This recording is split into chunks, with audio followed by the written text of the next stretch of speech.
Paper 138, Training the Kingdom's Messengers. After preaching the sermon on the kingdom, Jesus called the 6 apostles together that afternoon and began to disclose his plans for visiting the cities around and about the Sea of Galilee. His brothers James and Jude were very much hurt because they were not called to this conference. Up to this time, they had regarded themselves as belonging to Jesus' inner circle of associates. But Jesus planned to have no close relatives as members of this corps of apostolic directors of the kingdom. This failure to include James and Jude among the chosen few, together with his apparent aloofness from his mother ever since the experience at Cana, was the starting point of an ever-widening gulf between Jesus and his family. This situation continued throughout his public ministry. They very nearly rejected him, and these differences were not fully removed until after his death and resurrection. His mother constantly wavered between attitudes of fluctuating faith and hope, and increasing emotions of disappointment, humiliation, and despair. Only Ruth, the youngest, remained unswervingly loyal to her father-brother. Until after the resurrection, Jesus' entire family had very little to do with his ministry. If a prophet is not without honor save in his own country, he is not without understanding, appreciation, save in his own family. Final instructions. The next day, Sunday, June 23, AD 26, Jesus imparted his final instructions to the 6. He directed them to go forth, 2 and 2, to teach the glad tidings of the kingdom. He forbade them to baptize and advised against public preaching. He went on to explain that later he would permit them to preach in public, but that for a season and for many reasons, he desired them to acquire practical experience in dealing personally with their fellow men. Jesus purposed to make their first tour entirely one of personal work. Although this announcement was something of a disappointment to the apostles, still they saw, at least in part, Jesus' reason for thus beginning the proclamation of the kingdom, and they started out in good heart and with confident enthusiasm. He sent them forth by twos, James and John going to Charissa, Andrew and Peter to Capernaum, while Philip and Nathanael went to Tarichea. Before they began this first 2 weeks of service, Jesus announced to them that he desired to ordain 12 apostles to continue the work of the kingdom after his departure, and authorized each of them to choose one man from among his early converts for membership in the projected corps of apostles. John spoke up, asking, "But Master, will these 6 men come into our midst and share all things equally with us, who have been with you since the Jordan, and have heard all your teaching in preparation for this, our first labor for the kingdom?" And Jesus replied, "Yes, John, the men you choose shall become one with us, and you will teach them all that pertains to the kingdom, even as I have taught you." After thus speaking, Jesus left them. The 6 did not separate to go to their work until they had exchanged many words in discussion of Jesus' instruction that each of them should choose a new apostle. Andrew's counsel finally prevailed, and they went forth to their labors. In substance, Andrew said, "The Master is right. We are too few to encompass this work. There is need for more teachers, and the Master has manifested great confidence in us, inasmuch as he has entrusted us with the choosing of these 6 new apostles." This morning, as they separated to go to their work, there was a bit of concealed depression in each heart. They knew they were going to miss Jesus, and besides their fear and timidity, this was not the way they had pictured the kingdom of heaven being inaugurated. It had been arranged that the 6 were to labor for 2 weeks, after which they were to return to the home of Zebedee for a conference. Meantime, Jesus went over to Nazareth to visit with Joseph and Simon and other members of his family living in that vicinity. Jesus did everything humanly possible, consistent with his dedication to the doing of his Father's will, to retain the confidence and affection of his family. In this matter, he did his full duty and more. While the apostles were out on this mission, Jesus thought much about John, now in prison. It was a great temptation to use his potential powers to release him, but once more he resigned himself to wait upon the Father's will. Choosing the 6, this first missionary tour of the 6 was eminently successful. They all discovered the great value of direct and personal contact with men. They returned to Jesus more fully realizing that, after all, religion is purely and wholly a matter of personal experience. They began to sense how hungry were the common people to hear words of religious comfort and spiritual good cheer. When they assembled about Jesus, they all wanted to talk at once, but Andrew assumed charge, and as he called upon them one by one, they made their formal reports to the Master and presented their nominations for the 6 new apostles. Jesus, after each man had presented his selection for the new apostleships, asked all the others to vote upon the nomination. Thus, all 6 of the new apostles were formally accepted by all of the older 6. Then Jesus announced that they would all visit these candidates and give them the call to service. The newly selected apostles were: Number 1, Matthew Levi, the customs collector of Capernaum, who had his office just to the east of the city, near the borders of Batanea. He was selected by Andrew. Number 2, Thomas Didymus, a fisherman of Tarichea and one-time carpenter and stonemason of Gadara. He was selected by Philip. Number 3, James Alpheus, a fisherman and farmer of Charissa, was selected by James Zebedee. Number 4, Judas Alpheus, the twin brother of James Alpheus, also a fisherman, was selected by John Zebedee. Number 5, Simon Zelotes was a high officer in the patriotic organization of the Zelotes, a position which he gave up to join Jesus' apostles. Before joining the Zelotes, Simon had been a merchant. He was selected by Peter. Number 6, Judas Iscariot was an only son of wealthy Jewish parents living in Jericho. He had become attached to John the Baptist, and his Sadducee parents had disowned him. He was looking for employment in these regions when Jesus' apostles found him, and chiefly because of his experience with finances, Nathanael invited him to join their ranks. Judas Iscariot was the only Judean among the 12 apostles. Jesus spent a full day with the 6, answering their questions and listening to the details of their reports, for they had many interesting and profitable experiences to relate. They now saw the wisdom of the Master's plan of sending them out to labor in a quiet and personal manner before the launching of their more pretentious public efforts. The call of Matthew and Simon. The next day, Jesus and the 6 went to call upon Matthew, the customs collector. Matthew was awaiting them, having balanced his books and made ready to turn the affairs of his office over to his brother. As they approached the toll house, Andrew stepped forward with Jesus, who, looking into Matthew's face, said, "Follow me." And he arose and went to his house with Jesus and the apostles. Matthew told Jesus of the banquet he had arranged for that evening, at least that he wished to give such a dinner to his family and friends if Jesus would approve and consent to be the guest of honor. And Jesus nodded his consent. Peter then took Matthew aside and explained that he had invited one Simon to join the apostles and secured his consent that Simon be also bidden to this feast. After a noontide luncheon at Matthew's house, they all went with Peter to call upon Simon the Zealot, whom they found at his old place of business, which was now being conducted by his nephew. When Peter led Jesus up to Simon, the Master greeted the fiery patriot and only said, "Follow me." They all returned to Matthew's home, where they talked much about politics and religion until the hour of the evening meal. The Levi family had long been engaged in business and tax gathering. Therefore, many of the guests bidden to this banquet by Matthew would have been denominated publicans and sinners by the Pharisees. In those days, when a reception banquet of this sort was tendered a prominent individual, it was the custom for all interested persons to linger about the banquet room to observe the guests at meat and to listen to the conversation and speeches of the men of honor. Accordingly, most of the Capernaum Pharisees were present on this occasion to observe Jesus' conduct at this unusual social gathering. As the dinner progressed, the joy of the diners mounted to heights of good cheer, and everybody was having such a splendid time that the onlooking Pharisees began, in their hearts, to criticize Jesus for his participation in such a light-hearted and carefree affair.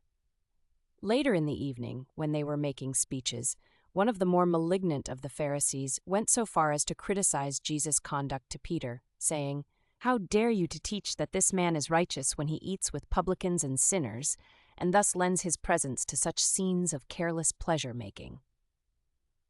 Peter whispered this criticism to Jesus before he spoke the parting blessing upon those assembled. When Jesus began to speak, he said, "In coming here tonight to welcome Matthew and Simon to our fellowship, I am glad to witness your lightheartedness and social good cheer, But you should rejoice still more, because many of you will find entrance into the coming kingdom of the Spirit, wherein you shall more abundantly enjoy the good things of the kingdom of heaven.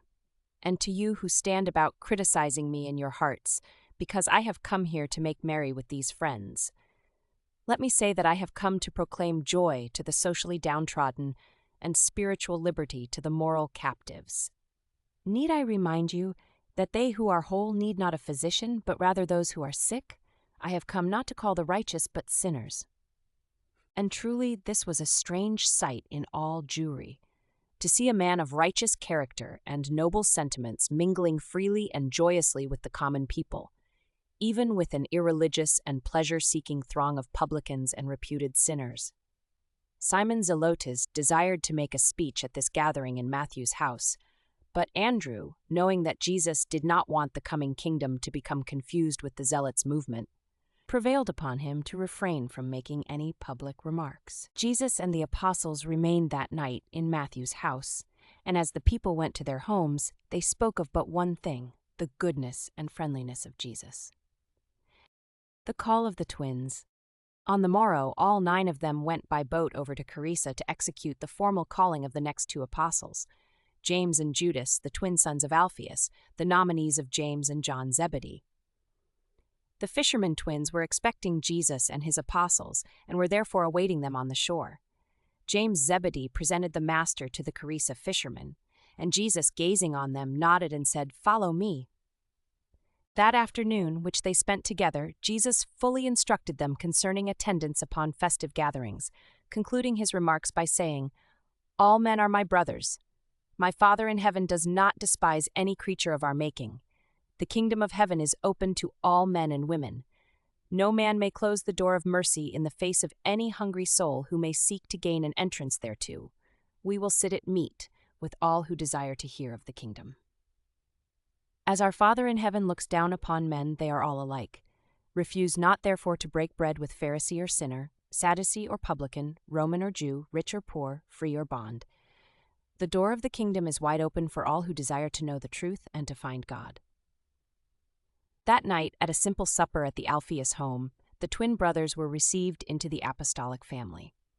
Later in the evening, Jesus gave his apostles their first lesson dealing with the origin, nature, and destiny of unclean spirits, but they could not comprehend the import of what he told them. They found it very easy to love and admire Jesus, but very difficult to understand many of his teachings.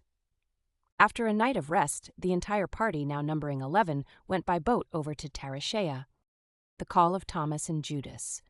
Thomas the fisherman and Judas the wanderer met Jesus and the apostles at the fisher boat landing at Tarshish, and Thomas led the party to his nearby home. Philip now presented Thomas as his nominee for apostleship, and Nathanael presented Judas Iscariot, the Judean, for similar honors. Jesus looked upon Thomas and said, "Thomas, you lack faith. Nevertheless, I receive you. Follow me." To Judas Iscariot the Master said, "Judas, we are all of one flesh, and as I receive you into our midst, I pray that you will always be loyal to your Galilean brethren. Follow me." When they had refreshed themselves, Jesus took the 12 apart for a season to pray with them and to instruct them in the nature and work of the Holy Spirit. But again did they largely fail to comprehend the meaning of those wonderful truths which he endeavored to teach them. One would grasp one point, and one would comprehend another, but none of them could encompass the whole of his teaching. Always would they make the mistake of trying to fit Jesus' new gospel into their old forms of religious belief. They could not grasp the idea that Jesus had come to proclaim a new gospel of salvation and to establish a new way of finding God. They did not perceive that he was a new revelation of the Father in heaven. The next day, Jesus left his 12 apostles quite alone. He wanted them to become acquainted and desired that they be alone to talk over what he had taught them. The Master returned for the evening meal, and during the after-supper hours, he talked to them about the ministry of seraphim, and some of the apostles comprehended his teaching. They rested for a night, and the next day departed by boat for Capernaum. Zebedee and Salome had gone to live with their son David so that their large home could be turned over to Jesus and his 12 apostles. Here, Jesus spent a quiet Sabbath with his chosen messengers. He carefully outlined the plans for proclaiming the kingdom and fully explained the importance of avoiding any clash with the civil authorities, saying, "If the civil rulers are to be rebuked, leave that task to me. See that you make no denunciations of Caesar or his servants." It was this same evening that Judas Iscariot took Jesus aside to inquire why nothing was done to get John out of prison, and Judas was not wholly satisfied with Jesus' attitude. The week of intensive training. The next week was devoted to a program of intense training. Each day, the 6 new apostles were put in the hands of their respective nominators for a thoroughgoing review of all they had learned and experienced in preparation for the work of the kingdom. The older apostles carefully reviewed, for the benefit of the younger 6, Jesus' teachings up to that hour. Evenings, they all assembled in Zebedee's garden to receive Jesus' instruction. It was at this time that Jesus established the midweek holiday for rest and recreation, and they pursued this plan of relaxation for 1 day each week throughout the remainder of his material life. As a general rule, they never prosecuted their regular activities on Wednesday. On this weekly holiday, Jesus would usually take himself away from them, saying, "My children, go for a day of play. Rest yourselves from the arduous labors of the kingdom and enjoy the refreshment that comes from reverting to your former vocations or from discovering new sorts of recreational activity." While Jesus, at this period of his earth life, did not actually require this day of rest, he conformed to this plan because he knew it was best for his human associates. Jesus was the teacher, the master. His associates were his pupils, disciples. Jesus endeavored to make clear to his apostles the difference between his teachings and his life among them, and the teachings which might subsequently spring up about him. Said Jesus, "My kingdom and the gospel related thereto shall be the burden of your message. Be not sidetracked into preaching about me and about my teachings. Proclaim the gospel of the kingdom and portray my revelation of the Father in heaven, but do not be misled into the bypaths of creating legends and building up a cult having to do with beliefs and teachings about my beliefs and teachings." But again, they did not understand why he thus spoke, and no man dared to ask why he so taught them. In these early teachings, Jesus sought to avoid controversies with his apostles as far as possible, excepting those involving wrong concepts of his Father in heaven. In all such matters, he never hesitated to correct erroneous beliefs. There was just one motive in Jesus' post-baptismal life on Urantia, and that was a better and truer revelation of his Paradise Father. He was the pioneer of the new and better way to God, the way of faith and love. Ever his exhortation to the apostles was, "Go seek for the sinners, find the downhearted, and comfort the anxious." Jesus had a perfect grasp of the situation. He possessed unlimited power, which might have been utilized in the furtherance of his mission, but he was wholly content with means and personalities which most people would have regarded as inadequate and would have looked upon as insignificant. He was engaged in a mission of enormous dramatic possibilities, but he insisted on going about his Father's business in the most quiet and undramatic manner. He studiously avoided all display of power, and he now planned to work quietly, at least for several months, with his 12 apostles, around about the Sea of Galilee. Another disappointment. Jesus had planned for a quiet missionary campaign of 5 months' personal work. He did not tell the apostles how long this was to last. They worked from week to week. And early on this first day of the week, just as he was about to announce this to his 12 apostles, Simon Peter, James Zebedee, and Judas Iscariot came to have private converse with him. Taking Jesus aside, Peter made bold to say, "Master, we come at the behest of our associates to inquire whether the time is not now ripe to enter into the kingdom. And will you proclaim the kingdom at Capernaum, or are we to move on to Jerusalem? And when shall we learn, each of us, the positions we are to occupy with you in the establishment of the kingdom?" And Peter would have gone on asking further questions, but Jesus raised an admonitory hand and stopped him. And beckoning the other apostles standing nearby to join them, Jesus said, "My little children, how long shall I bear with you? Have I not made it plain to you that my kingdom is not of this world? I have told you many times that I have not come to sit on David's throne, and now how is it that you are inquiring which place each of you will occupy in the Father's kingdom? Can you not perceive that I have called you as ambassadors of a spiritual kingdom? Do you not understand that soon, very soon, you are to represent me in the world and in the proclamation of the kingdom, even as I now represent my Father who is in heaven? Can it be that I have chosen you and instructed you as messengers of the kingdom, and yet you do not comprehend the nature and significance of this coming kingdom of divine preeminence in the hearts of men? My friends, hear me once more. Banish from your minds this idea that my kingdom is a rule of power or a reign of glory. Indeed, all power in heaven and on earth will presently be given into my hands, but it is not the Father's will that we use this divine endowment to glorify ourselves during this age. In another age you shall indeed sit with me in power and glory, but it behooves us now to submit to the will of the Father and to go forth in humble obedience to execute his bidding on earth. Once more were his associates shocked, stunned. Jesus sent them away 2 and 2 to pray, asking them to return to him at noontime. On this crucial forenoon, they each sought to find God, and each endeavored to cheer and strengthen the other, and they returned to Jesus as he had bidden them. Jesus now recounted for them the coming of John, the baptism in the Jordan, the marriage feast at Cana, the recent choosing of the 6, and the withdrawal from them of his own brothers in the flesh, and warned them that the enemy of the kingdom would seek also to draw them away. After this short but earnest talk, the apostles all arose under Peter's leadership to declare their undying devotion to their master and to pledge their unswerving loyalty to the kingdom. As Thomas expressed it, to this coming kingdom, no matter what it is, and even if I do not fully understand it. They all truly believed in Jesus, even though they did not fully comprehend his teaching. Jesus now asked them how much money they had among them. He also inquired as to what provision had been made for their families. When it developed that they had hardly sufficient funds to maintain themselves for 2 weeks, he said, "It is not the will of my Father that we begin our work in this way. We will remain here by the sea 2 weeks and fish or do whatever our hands find to do. And in the meantime, under the guidance of Andrew, the first chosen apostle, you shall so organize yourselves as to provide for everything needful in your future work, both for the present personal ministry and also when I shall subsequently ordain you to preach the gospel and instruct believers." They were all greatly cheered by these words.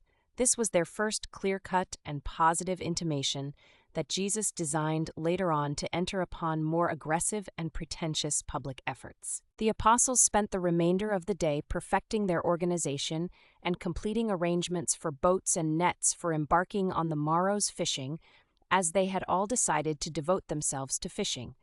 Most of them had been fishermen. Even Jesus was an experienced boatman and fisherman. Many of the boats which they used the next few years had been built by Jesus' own hands, and they were good and trustworthy boats. Jesus enjoined them to devote themselves to fishing for 2 weeks, adding, "And then will you go forth to become fishers of men." They fished in 3 groups, Jesus going out with a different group each night. And they all so much enjoyed Jesus. He was a good fisherman, a cheerful companion, and an inspiring friend. The more they worked with him, the more they loved him. Said Matthew one day, "The more you understand some people, the less you admire them, but of this man, even the less I comprehend him, the more I love him." This plan of fishing 2 weeks and going out to do personal work in behalf of the kingdom for 2 weeks was followed for more than 5 months, even to the end of this year of AD 26, until after the cessation of those special persecutions which had been directed against John's disciples subsequent to his imprisonment. First work of the 12. After disposing of the fish catches of 2 weeks, Judas Iscariot, the one chosen to act as treasurer of the 12, divided the apostolic funds into 6 equal portions, funds for the care of dependent families having been already provided.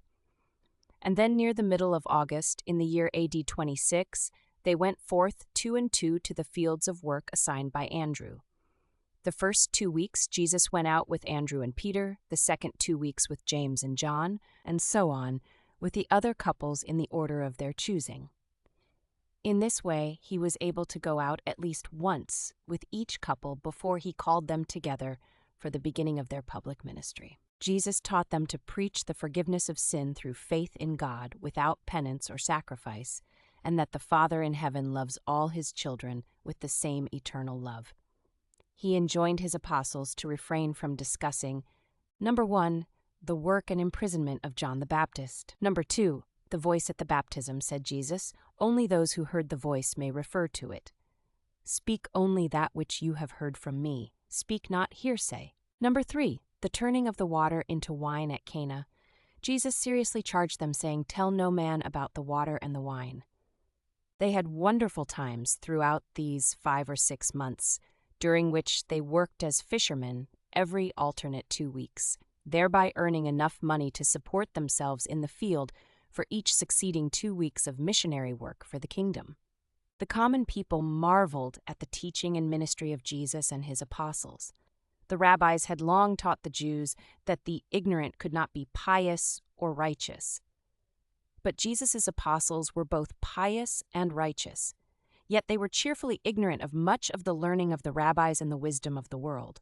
Jesus made plain to his apostles the difference between the repentance of so-called good works as taught by the Jews and the change of mind by faith, the new birth, which he required as the price of admission to the kingdom.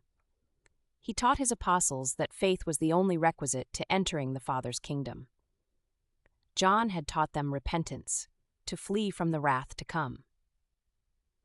Jesus taught faith is the open door for entering into the present, perfect, and eternal love of God. Jesus did not speak like a prophet, one who comes to declare the word of God. He seemed to speak of himself as one having authority. Jesus sought to divert their minds from miracle seeking to the finding of a real and personal experience in the satisfaction and assurance of the indwelling of God's Spirit of love and saving grace. The disciples early learned that the Master had a profound respect and sympathetic regard for every human being he met, and they were tremendously impressed by this uniform and unvarying consideration which he so consistently gave to all sorts of men, women, and children. He would pause in the midst of a profound discourse that he might go out in the road to speak good cheer to a passing woman laden with her burden of body and soul. He would interrupt a serious conference with his apostles to fraternize with an intruding child. Nothing ever seemed so important to Jesus as the individual human who chanced to be in his immediate presence. He was master and teacher, but he was more. He was also a friend and neighbor, an understanding comrade. Though Jesus' public teaching mainly consisted in parables and short discourses, he invariably taught his apostles by questions and answers. He would always pause to answer sincere questions during his later public discourses. The apostles were at first shocked by, but early became accustomed to, Jesus' treatment of women. He made it very clear to them that women were to be accorded equal rights with men in the kingdom. 5 months of testing. This somewhat monotonous period of alternate fishing and personal work proved to be a grueling experience for the 12 apostles, but they endured the test. With all of their grumblings, doubts, and transient dissatisfactions, they remained true to their vows of devotion and loyalty to the Master. It was their personal association with Jesus during these months of testing that so endeared him to them that they all, save Judas Iscariot, remained loyal and true to him even in the dark hours of the trial and crucifixion. Real men simply could not actually desert a revered teacher who had lived so close to them and had been so devoted to them as had Jesus. Through the dark hours of the Master's death, in the hearts of these apostles, all reason, judgment, and logic were set aside in deference to just one extraordinary human emotion, the supreme sentiment of friendship loyalty. These 5 months of work with Jesus led these apostles, each one of them, to regard him as the best friend he had in all the world. And it was this human sentiment, and not his superb teachings or marvelous doings, that held them together until after the resurrection and the renewal of the proclamation of the gospel of the kingdom. Not only were these months of quiet work a great test to the apostles, a test which they survived, but this season of public inactivity was a great trial to Jesus' family. By the time Jesus was prepared to launch forth on his public work, his entire family, except Ruth, had practically deserted him. On only a few occasions did they attempt to make subsequent contact with him, and then it was to persuade him to return home with them. For they came near to believing that he was beside himself. They simply could not fathom his philosophy, nor grasp his teaching. It was all too much for those of his own flesh and blood. The apostles carried on their personal work in Capernaum, Bethsaida Julias, Chorazin, Gerasa, Hippos, Magdala, Cana, Bethlehem of Galilee, Jotapata, Ramah, Safed, Gishala, Gadara, and Abila. Besides these towns, they labored in many villages as well as in the countryside. By the end of this period, the 12 had worked out fairly satisfactory plans for the care of their respective families. Most of the apostles were married, some had several children, but they had made such arrangements for the support of their home folks that, with some little assistance from the apostolic funds, they could devote their entire energies to the Master's work without having to worry about the financial welfare of their families. Organization of the 12. The apostles early organized themselves in the following manner. Number 1. Andrew, the first chosen apostle, was designated chairman and director general of the 12. Number 2. Peter, James, and John were appointed personal companions of Jesus. They were to attend him day and night, to minister to his physical and sundry needs, and to accompany him on those night vigils of prayer and mysterious communion with the Father in heaven. Number 3. Philip was made steward of the group. It was his duty to provide food and to see that visitors, and even the multitude of listeners at times, had something to eat. Number 4. Nathanael watched over the needs of the families of the 12. He received regular reports as to the requirements of each apostle's family, and making requisition on Judas, the treasurer, would send funds each week to those in need. Number 5. Matthew was the fiscal agent of the apostolic corps. It was his duty to see that the budget was balanced, the treasury replenished.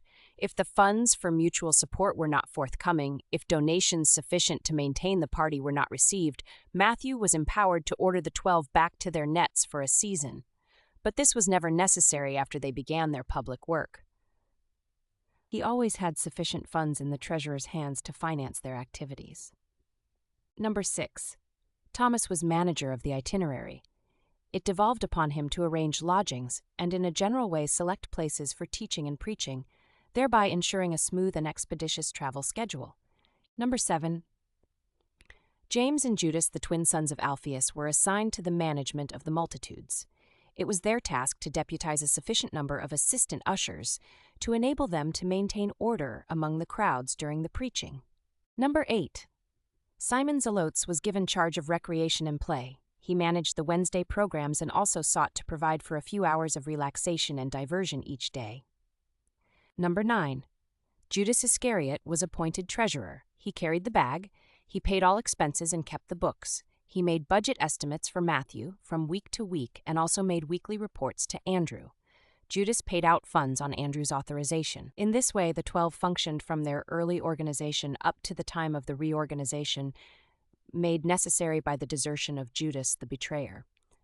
The Master and his disciple apostles went on in this simple manner until Sunday, January 12, AD 27, when he called them together and formally ordained them as ambassadors of the kingdom and preachers of its glad tidings. And soon thereafter they prepared to start for Jerusalem and Judea on their first public preaching tour.